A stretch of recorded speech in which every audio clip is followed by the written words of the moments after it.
प्रभु भक्तजनों, आज नवरात्रि का पहला दिन है। पहले दिन माँ दुर्गा के शैलपुत्री स्वरूप की पूजा की जाती है।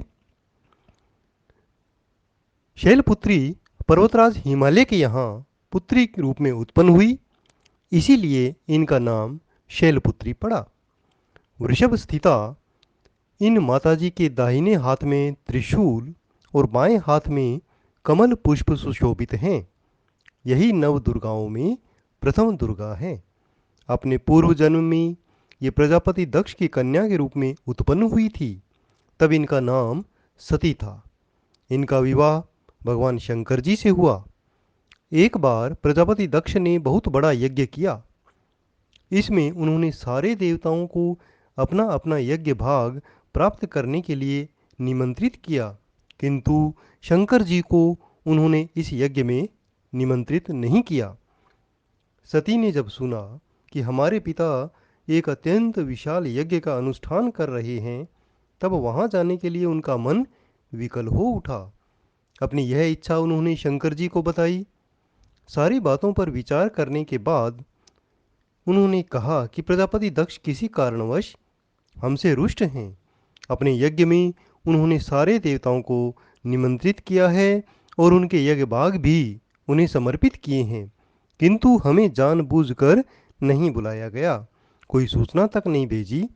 ऐसी स्थिति में तुम्हारा वहां जाना किसी भी प्रकार से श्रेयस्कर नहीं होगा। श्री कृष्ण जी के इस उपदेश से सती जी को प्रबोध नहीं हुआ।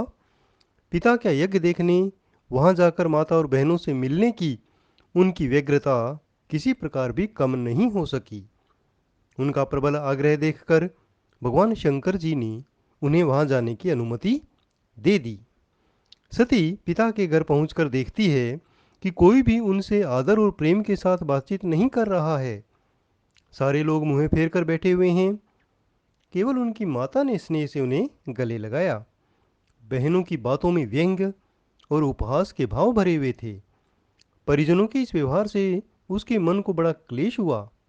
उन्होंने यह भी देखा कि वहां भगवान शंकर जी के प्रति तिरस्कार का भाव भरा हुआ है। दक्ष ने उनके प्रति कुछ अपना अपमानजनक वचन भी कहे। ये सब देखकर सती का हृदय क्षोभ, ग्लानि और क्रोध से संतप्त हो उठा।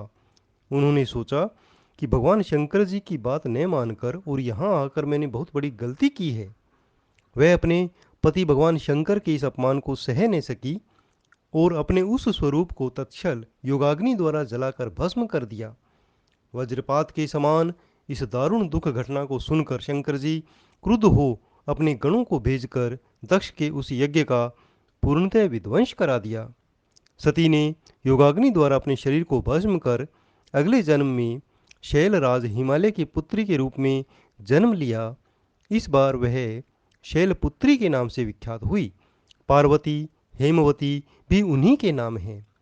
उपनिषद की एक कथा के अनुसार इन्हीं ने हेमवती स्वरूप से देवताओं का गर्वभंजन किया था। शैलपुत्री देवी का विवाह शंकर जी से हुआ। पूर्व जन्म की भांति इस जन्म में भी वह शिवजी की अर्धांगिनी बनी। नव दुर्गाओं में प्रथम शैलपुत्री दुर्गा का महत्व और शक्तियाँ अनंत हैं। नवरात्र पूजन में प्रथम दिन इन्हीं की पूजा और उपासना की जाती है। प्रथम दिवस की उपासना में योगी अपने मन को मूलाधार चक्र में स्थित करते हैं।